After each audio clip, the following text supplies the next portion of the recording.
This is BC Wong right here, the global CEO of KuCoin, and we're talking all about KuCoin. Welcome to Crypto Finder. Not so much sure, Fred. Very glad to have this opportunity. I started using KuCoin back in the day because we obviously have been a partner with KuCoin since 2017 with Finder. And I've always found it to be such a reliable service. And can you tell us about your entry into Australia now?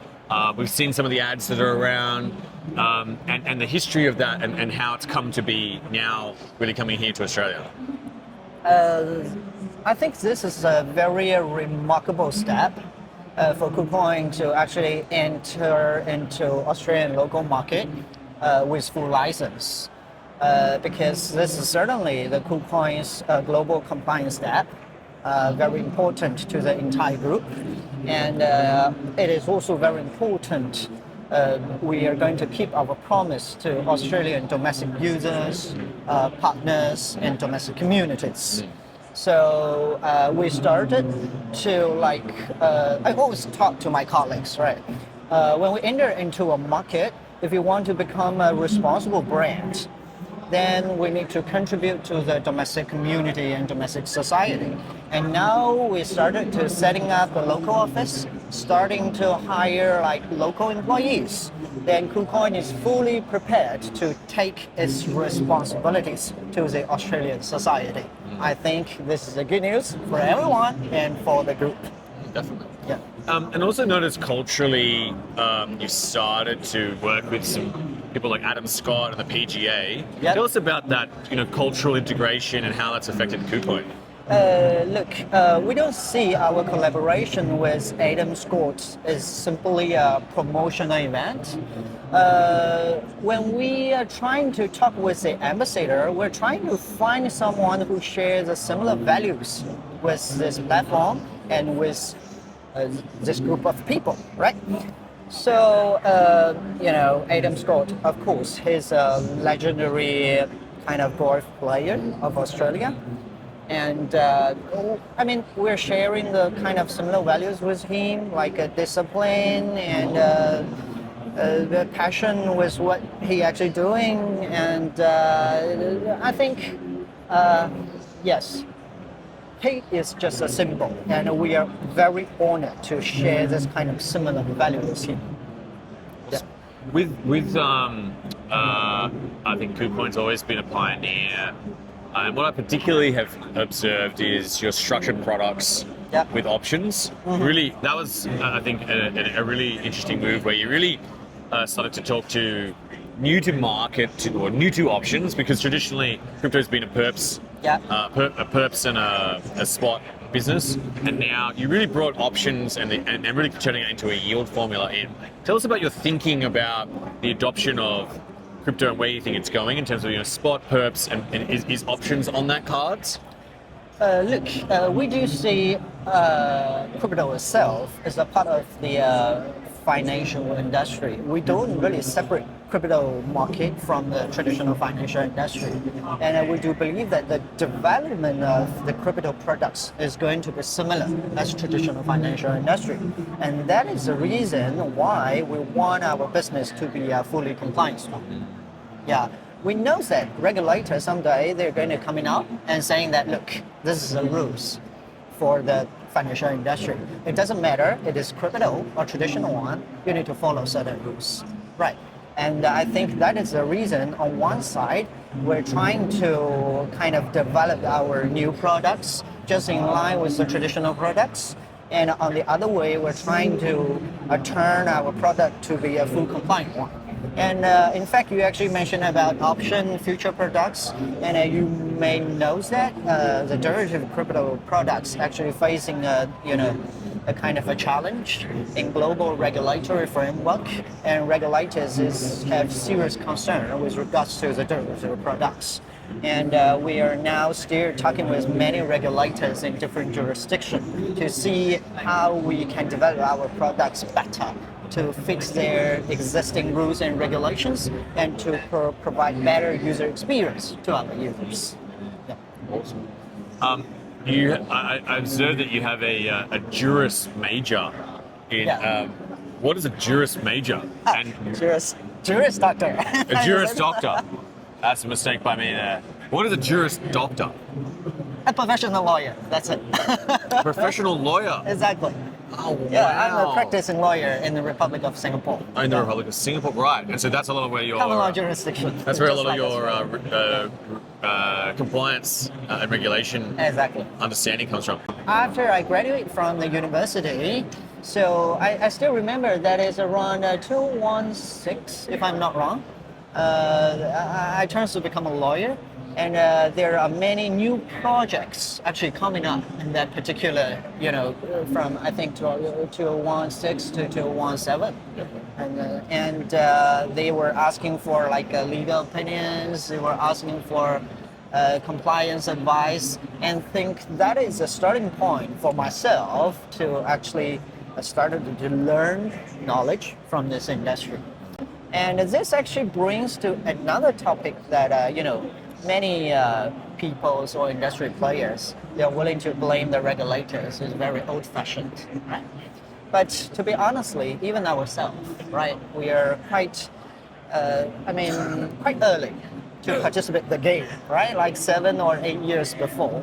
It takes time for people to learn some new technology or some new industry, right? And even regulators, they're normal person, just like lawyers, just like you and me, right? They need time to really understand the technology and industry and coming out with certain clear rules and regulations to direct this kind of industry. Makes sense. Yeah. When you look at the different markets, Yeah.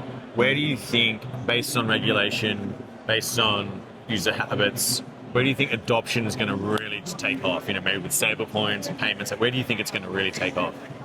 I think should be stablecoins, to be honestly, because now, particularly in those major jurisdictions like United States, like EU, and even China, because China actually banned crypto trading, but they are actually talking about stablecoins, right?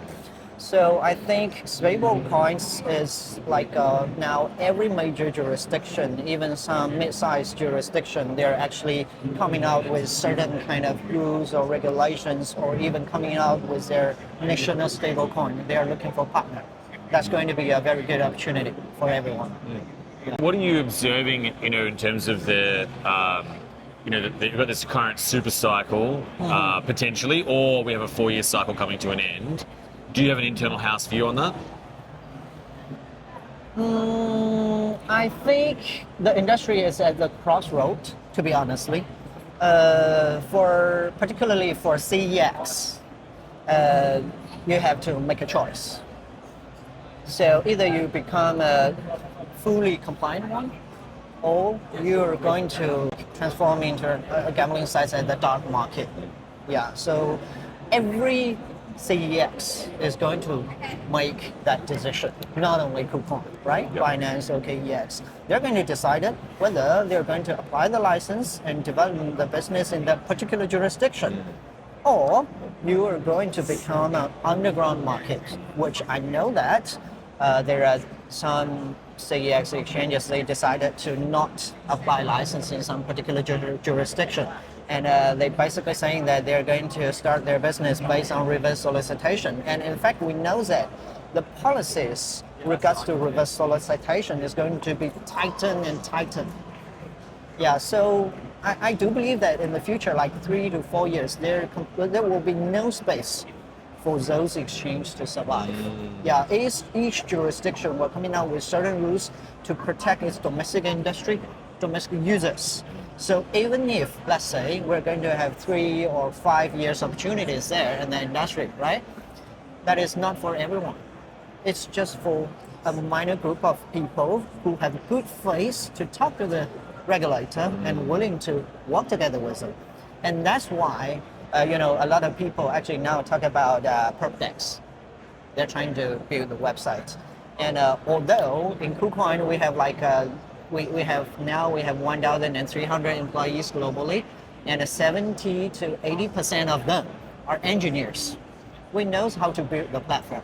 We have the sufficient technology, but we know that the regulators, their policies is not clear so far with regards to the DEX, particularly perp DEX, they now even question that, CEX, the derivative products. I don't think there is a fully compliant way for us to operate that kind of business. That's why KuCoin is, in fact, we have certain concern with the DEX development.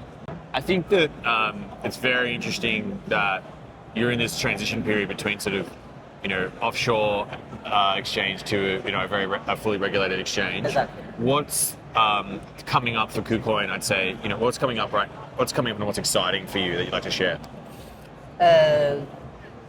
Because you actually mentioned about the term compliance, right?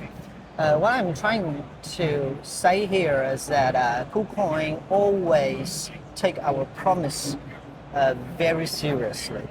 When we talk to the regulators in different jurisdictions, we're trying to make our promise or our statement to be consistent, right? I can't tell regulators in Australia says I'm in a fully compliant one, but when I still engage or actively solicit some customers from offshore kind of jurisdictions whereby in that particular country, trading of crypto might be completely illegal, right? We're not going to do that things. For us, crypto is not only about the regulators' attitude or the laws and regulation. It's more about how you're going to manage and how you're going to build up the particular platform. So in KuCoin, when we talk about compliance, we talk about 3 pillars. The first one definitely is the assets security, right? So if you put money into our platform, we need to 100% to make sure that your assets are safe. I think KuCoin did a pretty good job in this kind of field. I think we're the only top global exchanges achieved all 4 top-tier certifications, the 2701, 27701, SOC 2, or even CCSS. Yeah, and globally we have more than 100 cybersecurity experts actually working on this. And the second pillar, I think, is the infrastructure building of the platform. And as I told you, we have 1,300 employees. 80% of them are engineers. They're working at it. And most our systems like core matching systems and compliance systems, risk control systems, finance systems are all self-developed, which enable us on one side to ensure the user experience. On the other side, we are able to fulfill our legal obligation to monitor each suspicious transaction and report to the regulator. And the third pillar certainly is a willingness to be a fully compliant exchange. And we're not just say, so when we say compliance, we are going to get the license first, then expand the business. There is no compromises. Obviously, we're coming to the end of 2025, 31st of December. Do you have a prediction for the price of Bitcoin? Bitcoin go to the moon. You're a BD so fundamentalist, right? Me too. Yeah. Yeah, well, me too. Yeah, fundamentally, I got my Bitcoin ring, so Well, BC, thank you so much for joining us, and deeply appreciate everything you guys are doing in the crypto space. Thank you so much. You're welcome, very welcome to become the user of our Australian site. Adam scored is #1 user. You can be #2. That's cool. I like that.